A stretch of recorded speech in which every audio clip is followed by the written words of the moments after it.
There are certain things that make England great. Fish and chips, tea, the Queen, high rates of teen pregnancies in the 2000s, losing on penalties, and Harry Maguire. Every 2 to 4 years, English fans remain hopeful of finally bringing it home, the one that has not been home since 1966. It does not matter the disappointment that has happened before. The English supporters are always confident of winning the next one, whether it is the Euros or the FIFA World Cup. Whether it is against Brazil or against Turkey, the fans remain hopeful and confident of winning it. But why are they so confident when they clearly never do well until recently? Most fans are used to watching Harry Kane, Raheem Sterling, Wayne Rooney, and Alan Shearer kill it in the Premier League, so they automatically expect that transition to happen straight into the international stage. This is where fans get it wrong. When players are with their club mates, they often play with higher level players. Playing next to De Bruyne, Ronaldo, Drogba, Salah, and Vinicius means you will be afforded a bit more space, as the opponent has those players they need to focus on too. Also, club teammates train nearly every day. Therefore, they become accustomed to each other's styles quicker, which makes it easier to play with. At the international level, Gareth Southgate has less time with the players. Therefore, there is no time to implement complex tactical strategies, as it'll take forever for the players to adapt to them. This is why international managers often pick the same players for each squad. There is not much time to try out new ideas, so when the media are going crazy over Maguire making another England squad over Tomori, it probably is because he's performed well for Southgate before and he trusts him. In business, you go with who you trust. Okay, now that I'm done seeing things from Southgate's perspective now,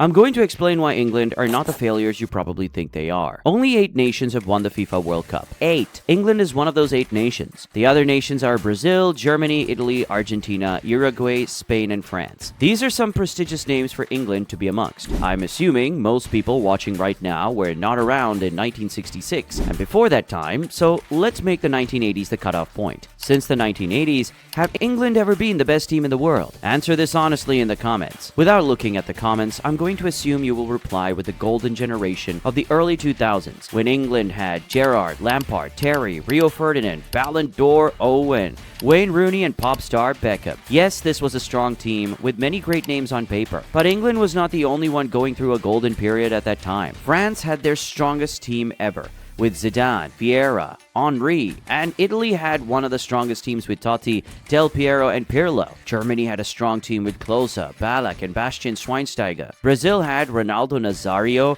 Ronaldinho, Kaká, Adriano, Robinho, and Juno. Argentina had Messi, Riquelme, Aymar, Crespo, Cambiaso, and Zanetti. The point of this is to show that the talent and competition in the 2000s were very serious.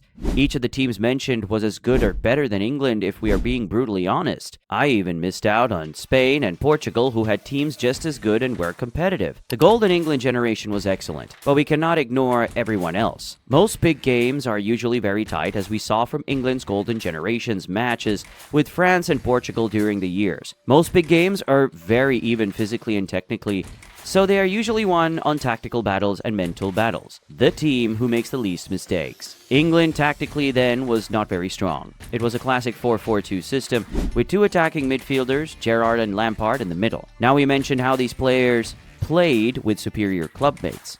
At club level, Mascherano and Makelele would do the holding midfield role, so both Gerrard and Lampard could focus on joining the attack and being a threat in the middle and final third. With England, they were both playing together, which meant they were not utilized to their best strengths. Lampard has never scored in a World Cup. Out wide, England did not have much pace too. We all know that in modern football, you need pace out wide to attack the opposition fullback and make runs in behind, but England never had any of this.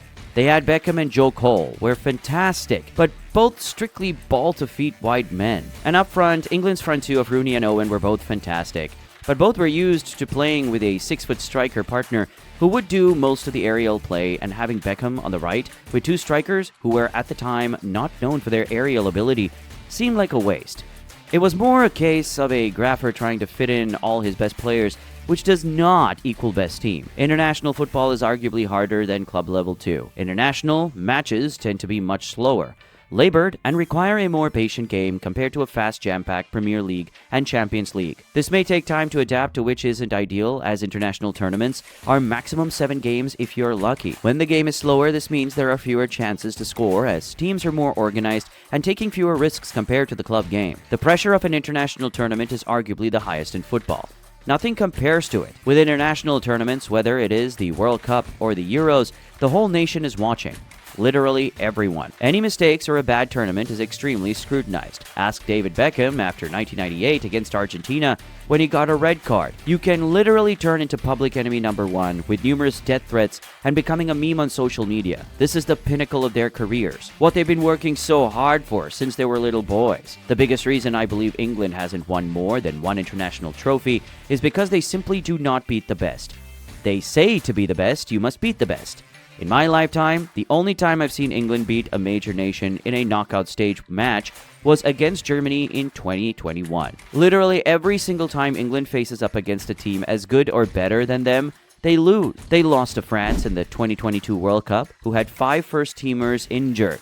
They lost to one of the weakest Italy sides at home in the Euro final. They lost to Croatia in 2018, Italy in the 2014 group stages, Germany in 2010, Portugal in 2006, and Brazil in 2002. It is impossible to win anything if you lose to the first good team you face every tournament. This won't change until England can beat teams who are as good as them. San Marino and Luxembourg will not be in the quarter and semi-finals. Penalty shootouts have been England's biggest nemesis on the international stage. As soon as the referee blows the full-time whistle for penalties, for England that means packing the bags and heading home. Is there a specific reason England does worse on penalties than other nations? I couldn't give you an answer for that. But one thing I would say is that penalties are extremely hard. Something some say you can practice for, whether that is true or not. But the whole media narrative that England sucks at penalties does not help. There is already a negative connotation to penalties. It already feels like it is lost before the first kick. And once you have a history of doing things bad, it stays in the memory of players and fans. It can be very strange as a lot of England players throughout the years take penalties at club level. But I guess the World Cup is a different beast. Even with all this said, this is not to say that England has a great international record. It is more to say that the expectations in most years are severely high for a team